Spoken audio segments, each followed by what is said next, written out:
Bismillahirrahmanirrahim. Assalamualaikum warahmatullahi wabarakatuh. Eee, Selamat berjumpa kembali teman-teman sekalian, saudara-saudara sekalian. Kali ini saya akan share tentang, eee, GERD atau Gastroesophageal Reflux Disease. Jadi, kalau Anda terkena penyakit asam lambung, ketahuilah bahwa Anda tidak sendiri. Semua orang dari mulai lahir sampai meninggalnya nanti pasti pernah terkena penyakit asam lambung. Jadi, walaupun mungkin dianggap bahwa penyakit ini tidak gawat, tetapi nyatanya tiap orang itu pasti pernah terkena gangguan ini. Entah dalam periode yang pendek, misalkan beberapa hari, atau bahkan yang kronis sampai bertahun-tahun. Jadi, penyakit ini adalah penyakit yang obatnya tersedia di mana-mana, tapi sekaligus kadang-kadang susah juga untuk diobati karena lama tidak sembuh-sembuh. Jadi, karena itu beberapa pasien kadang sampai mengeluhkan, "Kenapa saya tidak sembuh-sembuh lambungnya? Kalau hanya lambung, kenapa tidak sembuh-sembuh?" Demikian. Nah, nanti kita akan bagi beberapa termin video tentang penyakit GERD ini. Nanti silakan Anda menyimak dan kalau Anda ada pertanyaan, Anda boleh bertanya di kolom komentar.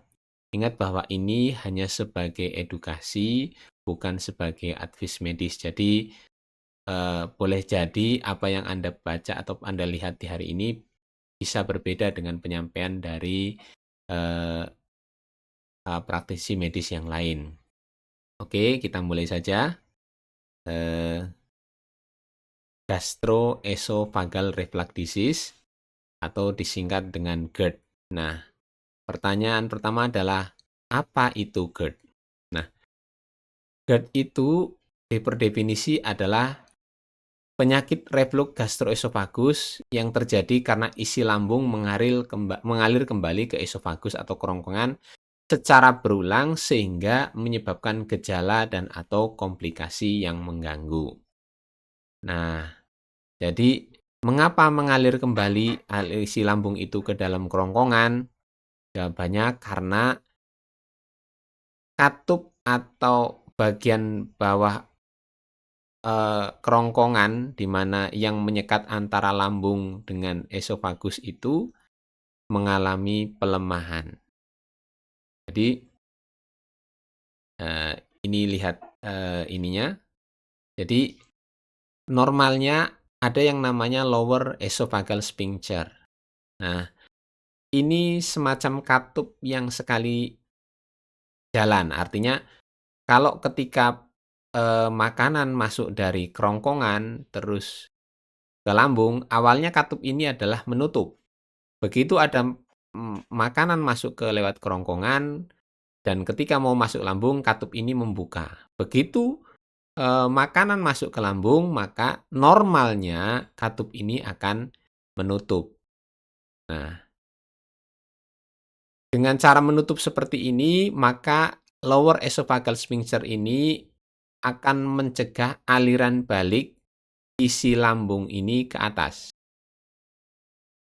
Nah, ketika terjadi GERD, katup ini ternyata terus membuka. Nah, secara teori kalau orang berdiri saja mestinya isi asam lambung tidak akan naik ke atas. Karena secara teori gravitasi itu akan menyebabkan isi lambung akan senantiasa berada di bagian bawah.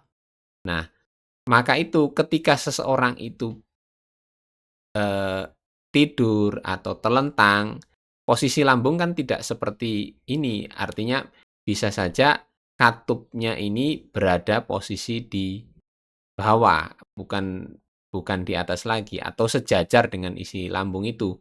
Nah, itulah yang menyebabkan kenapa pada pasien-pasien dengan GERD ini kumatnya atau kambuhnya ketika mereka berbaring atau ketika tidur.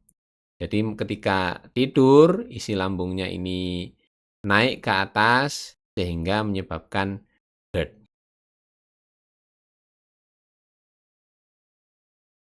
sehingga menyebabkan GERD.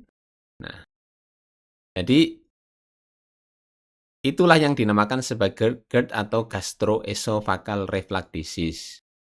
Jadi isi lambungnya naik ke atas atau penyakit reflux gastroesophagus. Jadi gastro itu artinya lambung, esophagus itu artinya kerongkongan. Ketika terjadi aliran balik isi lambung ke kerongkongan, itulah yang dinamakan sebagai GERD. Nah, ada juga penyakit lain yang dirasakan seperti penyakit lambung tapi bukan GERD. Itu misalkan gastritis atau dispepsia saja atau ulkus dan sebagainya. Nah, nanti kita belajar masing-masing dari itu, tapi cukuplah sekarang saya sampaikan bahwa ketika terjadi GERD itu adalah proses ketika isi lambung itu reflux atau naik kembali ke esofagus. Nah, jadi silakan dipahami bahwa GERD itu ya seperti itu. Walaupun mungkin gejalanya nanti hampir sama dengan penyakit lambung, tapi yang paling dominan karena dia itu terjadi reflux pada esofagus atau terjadi naiknya isi lambung esofagus, maka biasanya gejala yang dominan adalah gejala regurgitasi atau gejala asam lambung yang naik. Nanti itu akan dibedakan dengan penyakit yang gejalanya lebih ke arah nyeri ulu hati. Biasanya kalau ke nyeri ulu hati itu adalah gastritis atau penyakit lambung yang lainnya. Demikian teman-teman, apa itu GERD? Silahkan kalau ada pertanyaan Anda boleh tanya di kolom komentar.